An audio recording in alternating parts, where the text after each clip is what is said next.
Ooh, snap. Hey, what's going on out there, YouTube? This is SEL0320 representing JVS. I'm doing something very strange. I'm not exactly doing a TV review. This is more of an excerpt from a TV review. I've thought about this in the past.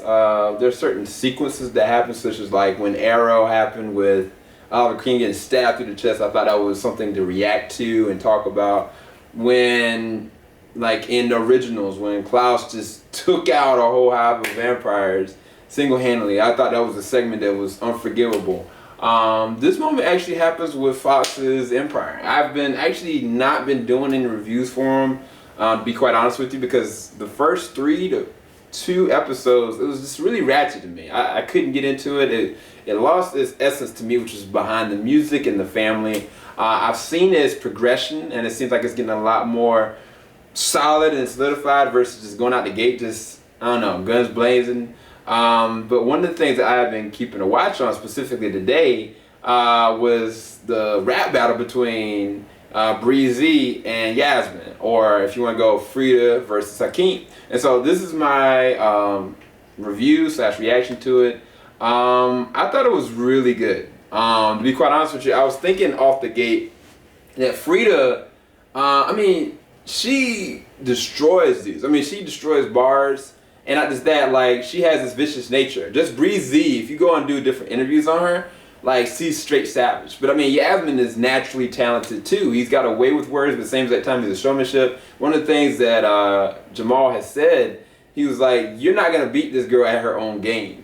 You have to rile the crowd. You have to get them flared up and be who you are and express that, And the first part of the battle, like, Hakeem kind of went in, like, not arrogant, but he thought he could kind of, flay with her. And she ripped him one. She ripped him one pretty bad.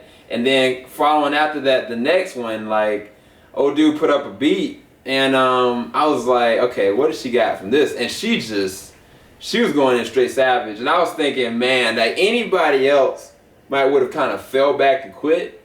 But Hakeem started identifying the legacy that is hip hop, like going between Biggie, Pac, like all the different greats, as well as specific iconic people into the rap. And I was like, I ain't gonna lie, me and Joe, we were both listening to it, and we didn't know who to root for, because it was a point and I was like, man, Freda's killing it. And then after a certain point, I was listening to Hakeem, and it was the point where he started like swaying back and forth and kind of like that bow dances like he used to go back in the day, like as far as the 90s.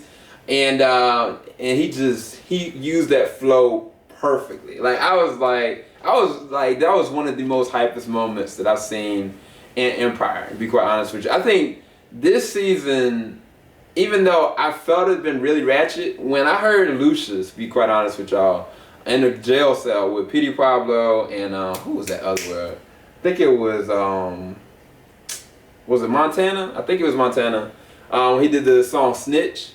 I was like, but this one, it had me literally getting out of my seats, just all into it. Not just that, the necessity for a whole bunch of cursing just to curse and a whole bunch of other like vulgarness just for the heck of it, it wasn't necessarily there. Yes, there are certain moments that happen, but it's like, it was done in a clean fashion. Timbaland, of course, is killing it with everything that he's been doing with the soundtrack last season and this season. It seems like, even though I need to go back and follow through with the episodes, because I think there's only 2 episodes left. I saw a preview for next week's episode, and I started hearing my ears. I was like, wait, that sounds like Alicia Keys. I turned to the TV. Sure enough, it's Alicia Keys, and she started singing with Jamal, and I was like, I started hearing the song that they had made together. I was like, what? It sounded so awesome. The music for Empire is on target, and if they stay centrally focused to that, the essence behind that, I think they have something there. Not just that, the relationship between Lucious and Freda, for him to go out, like, what happened to his mom, to her, and basically taking her underneath his wing, as well as at the same time still maintaining a similar relationship with Jamal. I identify with that. Like with the whole Jamal situation, like with him, between him and his parents, I was like, that sometimes happens when you got like parents that just can't get along, and you know that you need both of them, but you don't necessarily need them to work together for you to have both of them to be in your life at the same time. And it makes for a good story arc. But anyway, this review was really about the rap battle. I thought the flows were tight. I thought the bars were tight. I thought the presentations of how they did it was really good. But it was a good build up until that point, even in the episode. Because even with Jamal like winning over the crowd and then going and him giving advice to Hakeem as well as Hakeem giving advice to Jamal, I thought it made for a good segment. It was a good setup, good punchline. Made one of the better episodes, even though I didn't see the whole episode. It was funny. But anyway, that's my review for it. If I had to give the rap battle a rating, I'd give it a 9 out of 10. I thought it was really good. Was it better than the one that Jamal had did once he did with what's the name? I don't know, because that was just on a different bar of hype. But it was really good. It was a really good hype rap battle. Hopefully y'all enjoyed my review / reaction to the Freda versus Hakeem rap battle. This is JVS SEL 0320. Y'all have a blessed night. Peace.